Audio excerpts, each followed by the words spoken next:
মুর্শিদাবাদের হিংসার ঘটনায় সরাসরি অভিযোগ রাজ্যের গ্রন্থাগার মন্ত্রী সিদ্দিকুল্লাহ চৌধুরীর বিরুদ্ধে। অভিযোগ করছেন মন্তেশ্বরেরই তৃণমূল পঞ্চায়েত সমিতির সভাপতি আহমেদ হোসেন শেখ। তিনি বলছেন মুর্শিদাবাদ হিংসায় দায় সিদ্দিকুল্লাহর ভাইয়েরা। তিনি বলছেন মুসলিমদের বোকা বানাচ্ছেন সিদ্দিকুল্লাহ।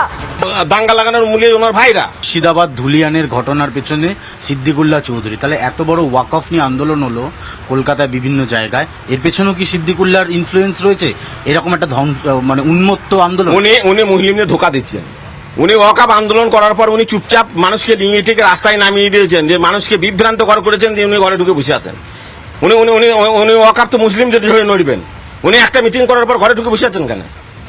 উনি মানুষকে বিভ্রান্ত করছেন। তাহলে ডাকার পর উনি কলকাতায় মিটিংটা ডেকে আগুন লাগিয়ে দিলেন, কলকাতার রেড রোডে আগুনটা লাগিয়ে দিলেন, যে ঘরের ভেতরে বসে গেলেন। সেই আজ তো এই থেকে বিভিন্ন জায়গায় মন্তসরে পড়ছে, মুর্শিদাবাদে পড়ছে, আপনার বীরভূমে পড়ছে, বিভিন্ন জায়গায় পড়ছে। তাহলে উনি ডেকে টিকে মানুষকে, সাধারণ মানুষকে খেপিয়ে নিয়ে গেলেন সেখানে, দিয়ে উনি এইটাকে ঘরে গর্ত বসে গেলেন। ওনার আন্দোলন কোথায় ছিল? তাই ডেকে নিয়ে গেলেন কেন? উনি কেন সেখানকার যে মানুষ ধরে বিভ্রান্ত করছেন, সেই জন্য ওনার বিরুদ্ধে আওয়াজ উঠছে। সাধারণ মুসলমানদের বোকা বানাচ্ছে। হ্যাঁ, অবশ্যই বোকা বানাচ্ছে। আমি দায়িত্ব নিয়ে বলছি বোকা বানাচ্ছে।